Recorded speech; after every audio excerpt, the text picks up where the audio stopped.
എല്ലാവർക്കും നമസ്കാരം. ഞാൻ ഭുവനേശൻ. ഭുവൻ സ്റ്റോക്കിലേക്ക് സ്വാഗതം. ഇന്ന് ഞാൻ ശബരിമലയിൽ ഡ്യൂട്ടിയിലാണ്. അപ്പോൾ ഇന്നത്തെ നമ്മുടെ വിഷയം എന്ന് പറഞ്ഞാൽ വിശ്വാസവും അവിശ്വാസവുമാണ്. വിശ്വാസവും അവിശ്വാസവും എന്ന് പറയുന്നത് വളരെ വിവാദമായ വിഷയമായതിനാൽ ഞാൻ അതിൻ്റെ ഗഹനമായ ചിന്തകളിലേക്കൊന്നും പോകാൻ ഉദ്ദേശിക്കുന്നില്ല. ഞാൻ ഉദ്ദേശിക്കുന്നത് എൻ്റെ ഒരു ചെറിയ ജീവിതകഥ ഞാൻ നിങ്ങളുമായി പങ്കുവയ്ക്കാൻ തയ്യാറാവുകയാണ് ചെയ്യുന്നത്. ഞാൻ 28ാമത് വർഷത്തെ ജോലിയിലേക്ക് പ്രവേശിക്കുകയാണ്. എനിക്ക് ജോലി കിട്ടിയിട്ട് ഡിസംബർ മാസം 27 വർഷം പൂർത്തിയായി 28ാമത്തെ വർഷത്തിലേക്ക് കടക്കുകയാണ്.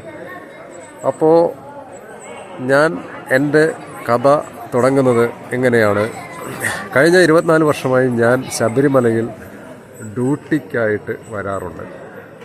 ഈ 24 വർഷമായി ശബരിമലയിൽ ഡ്യൂട്ടിക്ക് വരുന്നതിനുള്ള കാരണം എന്തെന്നാൽ എനിക്ക് അയ്യപ്പനുള്ള അഗാധമായ വിശ്വാസമാണ്. ഞാൻ ജനിച്ചത് ഒരു കുഗ്രാമത്തിലാണ്. പൊയ്യ പഞ്ചായത്തിലെ പൂപ്പത്തി എന്ന് പറയുന്ന ഒരു ഗ്രാമത്തിലാണ്. ആ ഗ്രാമത്തിനടുത്ത് ഒരു ദേവീക്ഷേത്രമുണ്ട്. ആ ദേവീക്ഷേത്രത്തിൻ്റെ മുന്നിലാണ് ഞാൻ ജനിച്ചത്. അവിടെ ചെറുപ്പകാലത്തിൽ ഇരുന്നുകൊണ്ട് തന്നെ എനിക്ക് ക്ഷേത്രങ്ങളിൽ അല്ലെങ്കിൽ ക്ഷേത്രത്തിലും അമ്പലത്തിലുമൊക്കെ വിശ്വാസമുള്ള ഒരാളാണ്. പ്രത്യേകിച്ച് അയ്യപ്പസ്വാമിയിൽ എനിക്ക് അഗാധമായ വിശ്വാസമുണ്ട്. അപ്പോൾ 1996 PSC പോലീസ് ലിസ്റ്റ് പുറത്തിറങ്ങിയ ശേഷം ആ പോലീസ് ലിസ്റ്റിൽ ഉൾപ്പെട്ട ഒരാളാണ് ഞാൻ. 1800ഓളം പേരെ അന്ന് ആ ലിസ്റ്റിലുള്ളവരെ ഫിസിക്കൽ ടെസ്റ്റിനായിട്ട് വിളിക്കുകയും തൃശ്ശൂരും കേരളവർമ്മ കോളേജിലും KAP ഫസ്റ്റിലുമായിട്ട് ഫിസിക്കൽ ടെസ്റ്റ് നടത്തുകയുണ്ടായി. ആ ഫിസിക്കൽ ടെസ്റ്റിൽ പാസ്സായത് 800ഓളം പേരാണ്. ഈ 800ഓളം പേർ പാസ്സായ ആ ലിസ്റ്റ് പബ്ലിഷ് ചെയ്തതിന് ശേഷം പബ്ലിഷ് ചെയ്യുന്നതിന് തൊട്ടു മുമ്പ് എന്നോട് PSCയിലെ ഒരു ഓഫീസർ വിളിച്ച് 2 ദിവസത്തിനകം ക്രിമി ലെയർ സർട്ടിഫിക്കറ്റ് ഹാജരാക്കണം എന്ന് എന്നോട് ആവശ്യപ്പെടുകയുണ്ടായി. ഈ ക്രിമി ലെയർ സർട്ടിഫിക്കറ്റ് ഹാജരാക്കിയാൽ മാത്രമേ നിങ്ങളെ PSCയുടെ ഈ പോലീസിൻ്റെ ലിസ്റ്റിൽ ഉൾപ്പെടുത്താൻ സാധിക്കുകയുള്ളൂ എന്ന് അദ്ദേഹം എന്നോട് പറഞ്ഞു.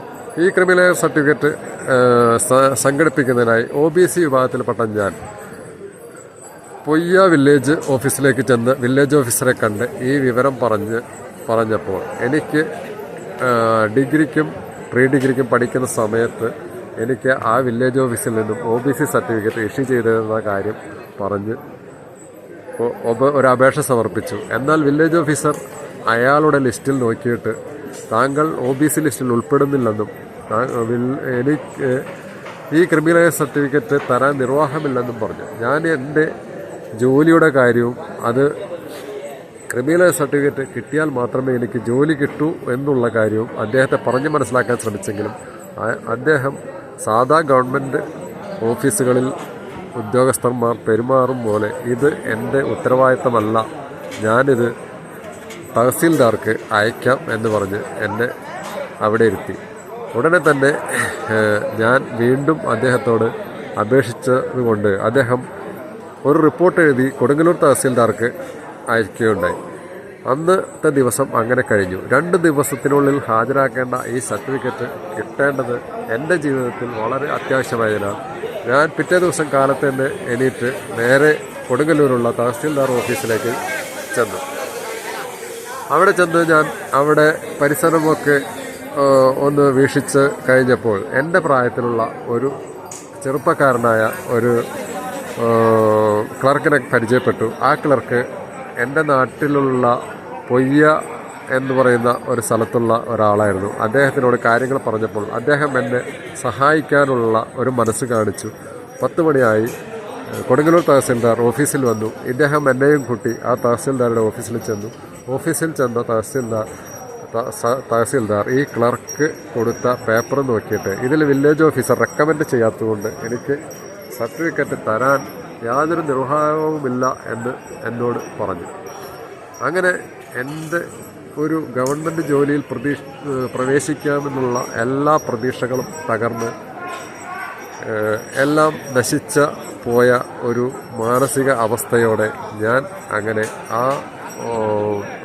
തഹസിൽദാർ ഓഫീസിൽ എൻ്റെ മുന്നിൽ തളർന്ന് ആ തിണ്ണയിലിരിക്കുന്ന സമയം ഞാൻ ഇപ്പോഴും വിശ്വസിക്കുന്ന എൻ്റെ അയ്യപ്പൻ അവിടെ പ്രത്യക്ഷപ്പെട്ടു എന്ന് പറഞ്ഞാൽ നിങ്ങൾക്ക് വിശ്വസിക്കാൻ സാധിക്കില്ല. പക്ഷേ അങ്ങനെ തന്നെ ഉണ്ടായി എന്ന് പറഞ്ഞാൽ ആ സമയം മുമ്പ് പൊയ്യ വില്ലേജ് ഓഫീസിൽ ജോലി ചെയ്തിരുന്ന ആനാപ്പുഴയിലുള്ള തോമസ് ചേട്ടൻ എന്ന് പറയുന്ന ഒരു വില്ലേജ് ഓഫീസർ ആ സമയത്ത് അദ്ദേഹത്തിന് ആ താലൂക്ക് തഹസീൽദാർ ഓഫീസിലേക്ക് വരേണ്ട ഒരാവശ്യമില്ലാതിരുന്നിട്ടും എവിടെ നിന്നോ പൊട്ടിമുളച്ച പോലെ അദ്ദേഹം ആ ഓഫീസിലേക്ക് വന്നു. എനിക്ക് പ്രീ ഡിഗ്രിക്കും ഡിഗ്രിക്കും പഠിക്കുന്ന സമയത്ത് സർട്ടിഫിക്കറ്റ് ഇഷ്യൂ ചെയ്ത അദ്ദേഹമായതുകൊണ്ട് ഞാൻ അദ്ദേഹത്തെ ഓടിച്ചെന്ന് കണ്ട് എൻ്റെ ജോലിയുടെ കാര്യവും ഈ സർട്ടിഫിക്കറ്റ് കിട്ടിയില്ലെങ്കിൽ എനിക്ക് ജോലി നഷ്ടപ്പെടുന്നുള്ള വിവരവും അദ്ദേഹത്തെ പെട്ടെന്ന് പറഞ്ഞ് മനസ്സിലാക്കുകയും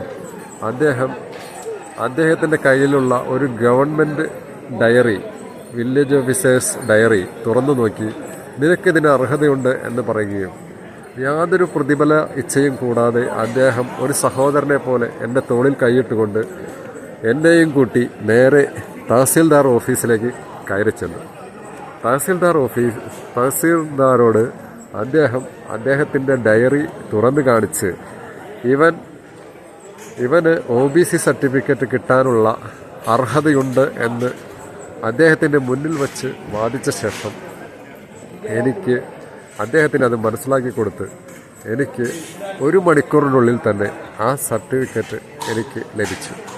ഞാൻ വിശ്വസിക്കുന്ന എൻ്റെ അയ്യപ്പൻ എൻ്റെ ജീവിതത്തിൽ മാറ്റം വരുത്തിയ, എനിക്ക് ജോലി ലഭിക്കാൻ അർഹത നൽകിയ, അല്ലെങ്കിൽ ആ സമയത്ത് എവിടെ നിന്നോ പൊട്ടിമുളച്ച് ആ വില്ലേജ് ഓഫീസിലേക്ക്, ആ തഹസീൽദാർ ഓഫീസിലേക്ക് എത്തിച്ചേർന്ന ആനാപ്പുഴയുള്ള പൊയ്യ വില്ലേജിൽ മുമ്പ് ജോലി ചെയ്തിരുന്ന വില്ലേജ് ഓഫീസറായ തോമസ് ചേട്ടനാണ് എൻ്റെ കൺകണ്ട ദൈവമായ അയ്യപ്പൻ എന്ന് ഞാൻ വിശ്വസിക്കുന്നു. അതിന് കാരണം ഇതിന് ശേഷം കുറച്ച് കാലങ്ങൾക്ക് ശേഷം ജോലിയെല്ലാം കിട്ടിയതിന് ശേഷം ഞാനൊരിക്കൽ തോമസ് ചേട്ടന് പോയി കാണുകയുണ്ടായി. ഞാൻ ഈ സംഭവം പറഞ്ഞപ്പോൾ തോമസ് ചേട്ടൻ അത് ഓർത്തെടുക്കുന്ന പോലുമില്ലായിരുന്നു. അതിനർത്ഥം എനിക്ക് ഇന്നും അജ്ഞാതമായി തുടരുന്ന ഒരു കാര്യമാണ്. ഇന്നും ആ തോമസ് ചേട്ടൻ ആനാപ്പുഴയിൽ ജീവിച്ചിരിക്കുന്നുണ്ട്.